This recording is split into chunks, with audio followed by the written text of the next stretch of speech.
Esdras, chapitre 3. La reconstruction de l'autel et du temple.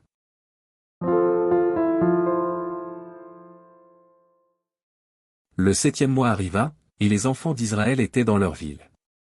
Alors le peuple s'assembla comme un seul homme à Jérusalem. Josué, fils de Jotsadak, avec ses frères les sacrificateurs, et Zorobabel, fils de Shiltiel, avec ses frères, se levèrent et bâtirent l'autel du Dieu d'Israël, pour y offrir des holocaustes, selon ce qui est écrit dans la loi de Moïse, homme de Dieu. Ils rétablirent l'autel sur ses fondements, quoiqu'il eût à craindre les peuples du pays, et ils y offrirent des holocaustes à l'Éternel, les holocaustes du matin et du soir. Ils célébrèrent la fête des tabernacles, comme il est écrit, et ils offrirent jour par jour des holocaustes, selon le nombre ordonné pour chaque jour. Après cela, ils offrirent l'holocauste perpétuel, les holocaustes des nouvelles lunes et de toutes les solennités consacrées à l'Éternel, et ceux de quiconque faisait des offrandes volontaires à l'Éternel. Dès le premier jour du 7e mois, ils commencèrent à offrir à l'Éternel des holocaustes. Cependant les fondements du temple de l'Éternel n'étaient pas encore posés. On donna de l'argent aux tailleurs de pierre et aux charpentiers, et des vivres, des boissons et de l'huile aux Sidoniens et aux Tyriens, pour qu'ils amenassent par mer jusqu'à Japhos des bois de cèdre du Liban, suivant l'autorisation qu'on avait eue de Cyrus, roi de Perse.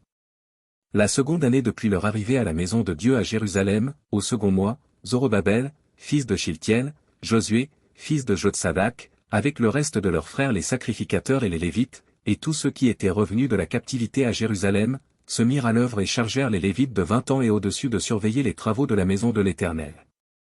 Et Josué, avec ses fils et ses frères, Kadmiel, avec ses fils, fils de Juda, les fils de Henadad, avec leurs fils et leurs frères les Lévites, se préparèrent tous ensemble à surveiller ceux qui travaillaient à la maison de Dieu.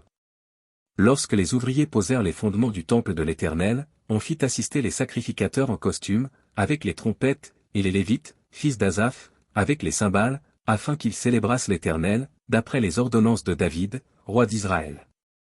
Ils chantaient, célébrant et louant l'Éternel par ses paroles, car il est bon, car sa miséricorde pour Israël dure à toujours.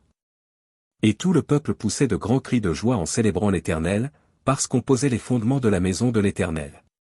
Mais plusieurs des sacrificateurs et des Lévites, et des chefs de famille âgés, qui avaient vu la première maison, pleuraient à grand bruit pendant qu'on posait sous leurs yeux les fondements de cette maison. Beaucoup d'autres faisaient éclater leur joie par des cris. En sorte qu'on ne pouvait distinguer le bruit des cris de joie d'avec le bruit des pleurs parmi le peuple, car le peuple poussait de grands cris dont le son s'entendait au loin.